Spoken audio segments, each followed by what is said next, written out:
na série de pregação Jesus transforma vidas. Aliás, nossa frase de impacto aqui na paróquia é: anunciamos o amor de Jesus que transforma vidas. Jesus transforma vidas. Esse é o intuito de nós também estarmos aqui nesta noite. De uma ou outra forma, Deus sempre fala conosco. Em todo culto, Deus quer ter um relacionamento conosco, mas não apenas aqui em culto, na nossa vida diária, no nosso dia a dia. Hoje, nós queremos refletir sobre um desses personagens bíblicos que foi profundamente impactado e transformado pela palavra de Deus, ou por Jesus Cristo. Aqui, esse microfone aqui, ele tem vermelho, como eu sou do Inter, aí eu e ele, nós nos entendemos. Muito bem. Portanto, hoje nós estamos... Não, vai ser para nós mesmo, é um aparelho. Tentei ajudar meu time, mas meu time é tão ruim para isso mesmo. Pois bem, se você trouxe sua Bíblia, eu convido a abri-la em Lucas capítulo 19, versículos 1 a seguintes, versículo 1 até o versículo 10, onde nós queremos refletir então sobre este homem que foi transformado por um encontro com Jesus Cristo. E esse é o nosso desejo enquanto cristãos, sermos transformados pelo próprio Jesus Cristo. A palavra de Deus diz: entrando em Jericó, Jesus atravessava a cidade. Eis que um homem rico chamado Zaqueu, chefe dos publicanos, procurava ver quem era Jesus, mas não podia, por causa da multidão, por ser ele de pequena estatura. Então, correndo adiante, subiu em uma figueira a fim de ver Jesus, porque ele havia de passar por ali. E quando Jesus chegou àquele lugar, olhando para cima, disse: Zaqueu, desce depressa, porque hoje preciso ficar em tua casa. Zaqueu desceu depressa e o recebeu com alegria. Todos os que viram isso murmuravam, dizendo que Jesus tinha de se hospedar com um homem tão pecador. Zaqueu, por sua vez, se levantou e disse: Senhor, vou dar a metade dos meus bens aos pobres, e se roubei a alguém, restituirei 4 vezes mais. Então Jesus lhe disse: hoje houve salvação nesta casa, pois também este é filho de Abraão, porque o Filho do Homem veio buscar e salvar os perdidos. Este é um texto que nós costumamos contar para as criancinhas. É um texto muito conhecido por nós todos. E numa primeira leitura, nos chama a atenção que há 3 pontos principais aqui. Há 3 focos. Primeiro, Jesus entrando na cidade de Jericó. Jericó era uma cidade pequena, mas assim como ainda hoje, sua localização à beira do mar Mediterrâneo, um lugar belíssimo. Se você jogar no Google, você vai ver o quão bela é Jericó. Mas tão belo quanto é, também há necessidade. Era uma rota de comércio. Então muitas pessoas passavam por ali em Jericó. E Jesus então ele está a caminho, ele está atravessando essa cidade de Jericó e ele está cercado por uma multidão. E a multidão o acompanha e cerca Jesus. E então nós temos Jesus entrando em Jerusalém, Jericó. Nós temos ali a multidão ao entorno de Jesus, praticamente sufocando. E nós temos um terceiro ponto aqui, o próprio Zaqueu. E eu quero trabalhar trabalhar um pouco em cima desses 3 pontos. O primeiro ponto é que Zaqueu, a primeira frase que nós lemos a partir de Zaqueu é que ele era um publicano, ele era um cobrador de impostos. Na verdade, ele era o chefe dos cobradores de impostos, ou seja, ele não era como Mateus, que Mateus, um dos discípulos, era cobrador de impostos. Aqui, Zaqueu era o chefe dos cobradores de impostos. E o povo, o judeu, eles odiavam os publicanos. Por quê? Primeiro ponto, porque os publicanos, eles serviam aos romanos. Era Roma que havia dominado aquela região da Palestina e o povo estava subjugado aos romanos. Logo, o povo deveria pagar imposto para Roma. E quem em Roma contratava para cobrar os impostos? Eram os próprios romanos que cobravam? Não. Os romanos contratavam alguns judeus que sabiam quem era quem. Então, o Pedro lá, ele tem um sítio e ele produz isso, aquilo, eu vou saber a partir dali quanto imposto eu posso cobrar sobre ele. Então, na medida em que o povo sabia quem era, né, e todos sabiam quem eram os publicanos, o povo tinha uma raiva muito grande a partir daquele que cobrava imposto, porque o segundo ponto era um judeu, era um do seu povo que havia sido contratado pelos romanos para fazer esse trabalho sujo de coletar impostos e mandar para Roma. E se não bastasse tudo isso, Zaqueu, como um chefe dos publicanos, sendo chefe publicano, ele podia ainda sobrepor uma faixa, um valor sobre cada imposto. Então, naquele tempo havia muito imposto, e talvez isso aqui me dizer que havia muito mais do que hoje. Então imagina se hoje já é sacrificante nós vivermos pagando imposto. Imagina naquele tempo, onde se pagava imposto sobre a quantidade de filhos, sobre a movimentação de carga, de produção de produtos, imposto sobre inúmeras coisas que aconteciam dentro daquela região. Então, era algo muito penoso para o povo judeu tirar uma parte do seu rendimento e destinar aos romanos. E se não bastasse, aquele que fazia a ponte era um judeu ou era um traidor. E se não bastasse ainda isso, o publicano ele aumentava um pouquinho a taxa, os valores, e ficava com aquela parte. Porque os romanos diziam: olha, eu quero 20% da produção de oliveiras. Então era 20%, mas o publicano podia cobrar 25%.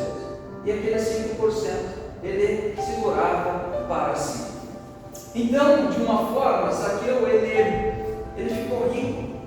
Não de uma forma tão honesta, mas ele se tornou rico a partir da exploração do seu próprio povo.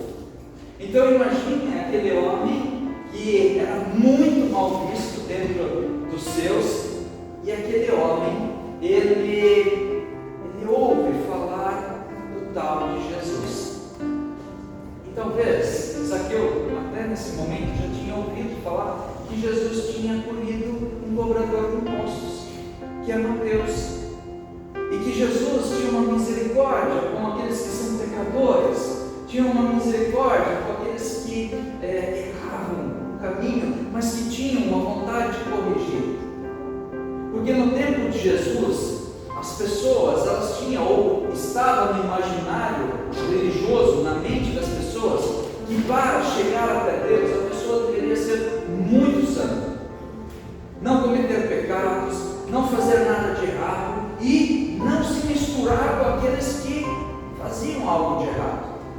Então, quando alguém fazia algo de errado, a sociedade logo marcava aquele lá como sendo impuro, vindo da graça e da misericórdia de Deus.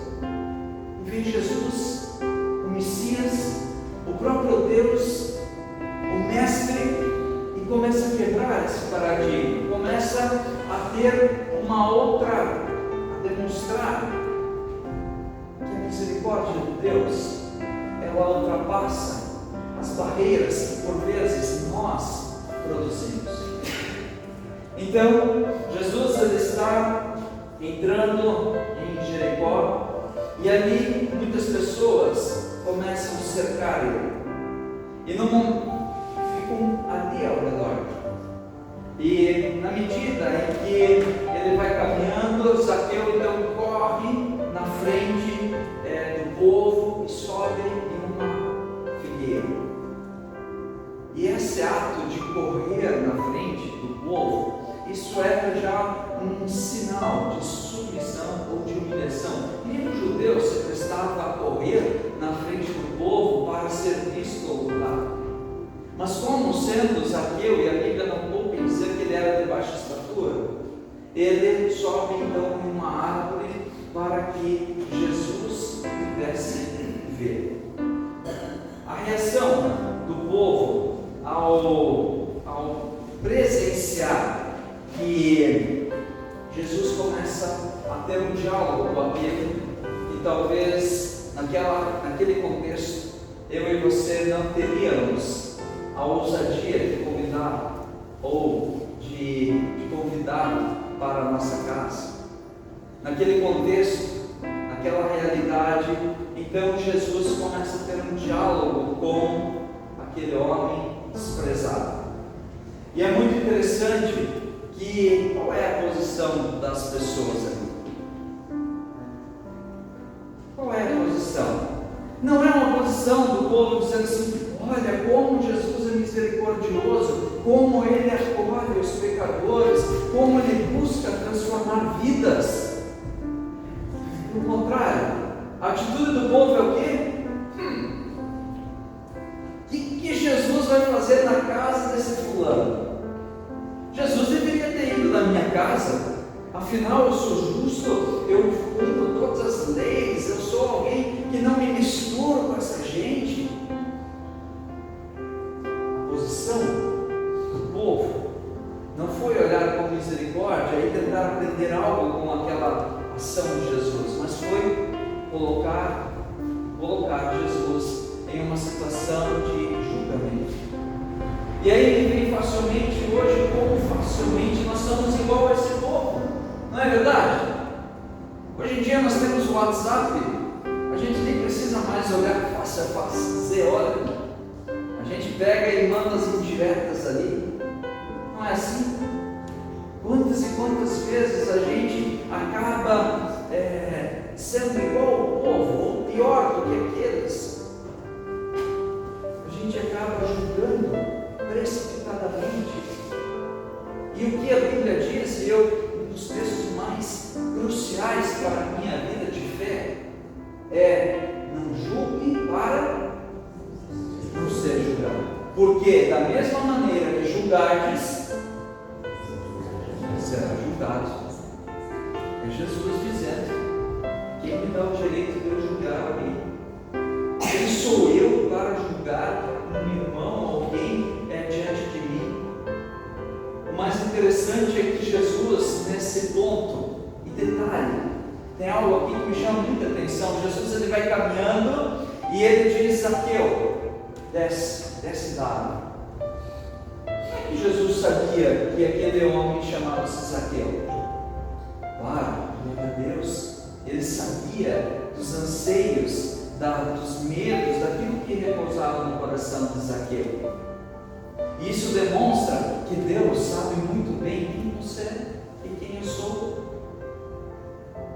Então, Jesus, ele é misericordioso do início ao fim. E quando a gente lê um pouco antes, no capítulo 15 de Lucas, a gente vai encontrar um texto paralelo com esse. E esse texto paralelo, você também conhece ele certamente muito bem. Ali diz o seguinte: todos os publicanos, ou seja, a mesma classe classe estava naquele outro contexto de Lucas 15. Os publicanos e pecadores estavam reunidos para ouvir Jesus. Olha que interessante. Mas os fariseus e os mestres da lei criticavam: este homem recebe pecadores e come com eles. Então Jesus lhe contou uma parábola. Um pastor tinha 100 ovelhas, e uma dessas ovelhas se perdeu, e ele deixou as 99 no aprisco e foi atrás da ovelha perdida. Há algo muito similar nesses dois textos. Primeiro ponto: Jesus, ele não deixa as ovelhas estarem ou ficarem perdidas. Jesus, ele deixou as 99 ovelhas no aprisco, porque essas já se consideravam sãs, curadas, e foi atrás daquela ovelha que era pecadora. Muito similar ao nosso texto, na verdade. Jesus deixa aqueles que se achavam os donos da verdade e vai e entra na casa de uma ovelha perdida chamada Zaqueu. Jesus vai ao encontro daqueles que estão perdidos, mas muito mais do que isso, aqueles que reconhecem que estão perdidos.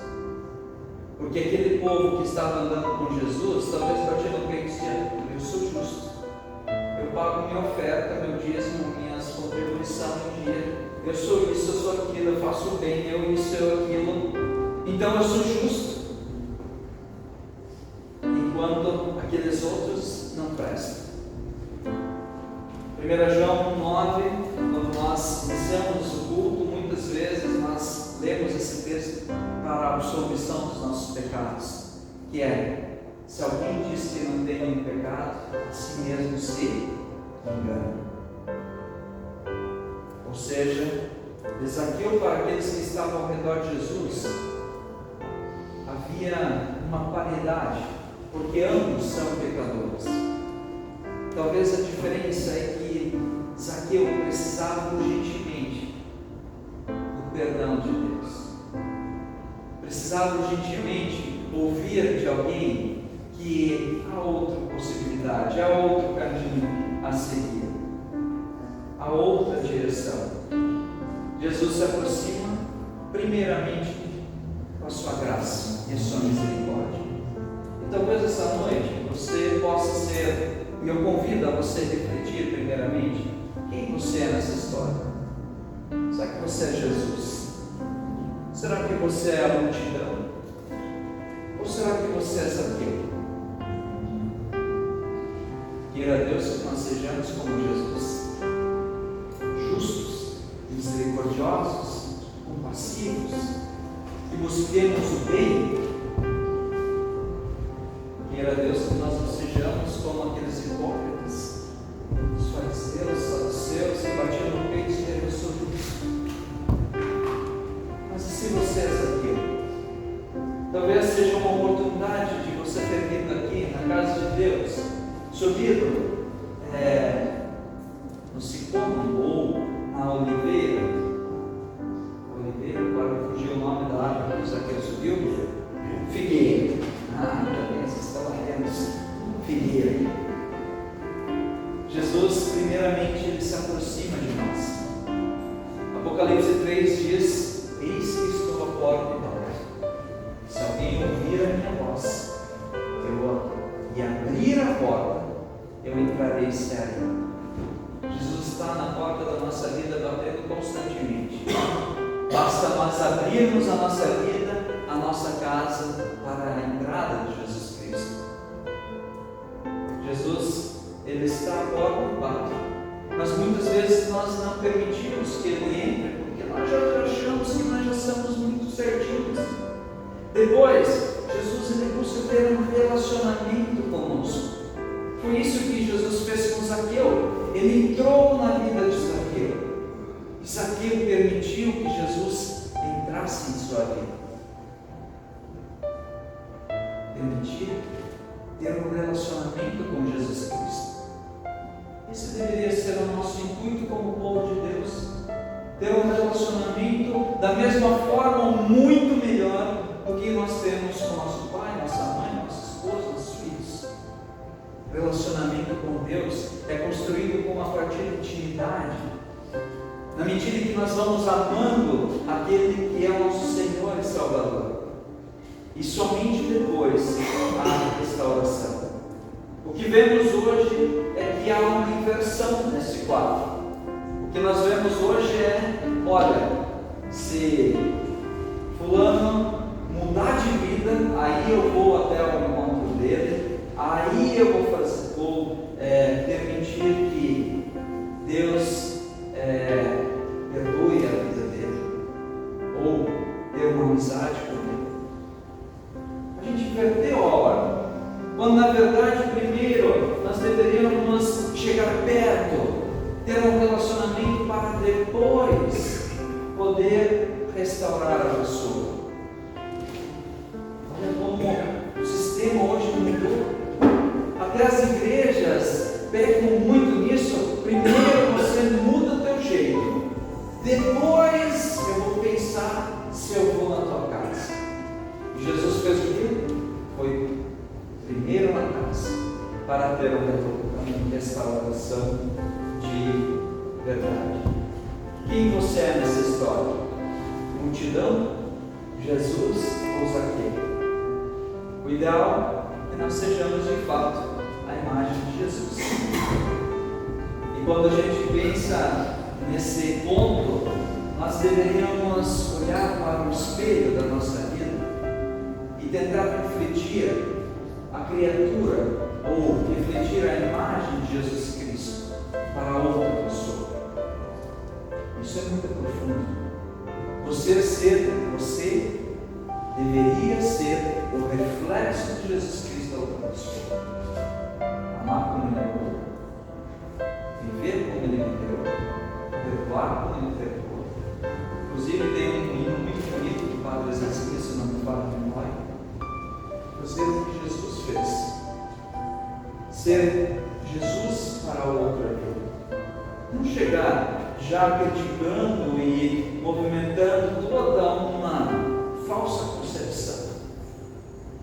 Mas aqui há mais um grande ensinamento para a nossa vida, e eu vou finalizando com isso. O que Zaqueu fez depois de tudo isso? Zaqueu ele não ficou de braços cruzados. Ele disse: Senhor, eu vou restituir aquilo que eu cometi, o prejuízo das pessoas, e se caso eu roubei alguém, eu vou dar 4 vezes o valor que eu roubei. Jesus, ele sentou diante Zaqueu sentou diante de Jesus, e diante dele tomou uma atitude. No primeiro ano que nós estávamos aqui, havia uma andarilha, ela ia em Pissarras, no culto, e no culto, não lembro mais exatamente qual que era a pregação, mas ela se sentiu tocada de uma forma, e havia uma mobilização interna de algumas pessoas em querer ajudar aquela mulher, para que ela pudesse mudar de vida, e ela sentiu a presença de Jesus Cristo na vida dela, naquele momento. Mas a partir de algum tempo, ela participou até de alguns encontros que nós tínhamos nas quartas da noite, momento de oração, ela participava, e lá pelas tantas ela sumiu, ela se afastou. E hoje, quando a gente vê ela de Itajaí para cá, ela está numa situação muito pior do que ela estava naqueles tempos. Que muitas vezes eu e você também precisamos fazer em outra medida, é termos atitude, agirmos. Tiago capítulo 1, versículo 22 a 25 vai dizer: sejam praticantes da palavra. Foi o que Zaqueu fez. Zaqueu não ficou inerte. Zaqueu começou a praticar aquilo que Jesus tinha lhe dito. E não apenas ouvintes, enganando-se a si mesmo. Aquele que ouve a palavra, mas não põe em prática, é como um homem que olha a sua face no espelho, sai logo e esquece a sua aparência. Mas porém um homem que põe em prática vive feliz. Quantas vezes vezes nós viemos até aqui, ouvimos a palavra, a pregação, sentimos a presença de Deus de uma ou de outra forma, mas na primeira semana, no primeiro dia, nós não praticamos aquilo que Deus colocou em nossa vida. O que eu quero dizer com tudo isso é que eu e você somos muitas vezes aquilo, eu e você somos muitas vezes o povo, mas o que nós deveríamos ser é o reflexo de Jesus na vida das outras pessoas, praticando aquilo que Ele deixou. É fácil? Não é, mas é um desafio que nós temos para a nossa vida. Porque caso contrário, nós vamos continuar sendo como aquele povo que está ao redor de Jesus, apenas ouvindo, e não deixa ser quebrantado, não deixa ser transformado. Que Deus nos abençoe e nos guarde nessa reflexão. Eu convido a nós a cantarmos o próximo hino muito conhecido, que diz sobre esse personagem que foi transformado por Jesus Cristo. Cantemos, faz um milagre em mim.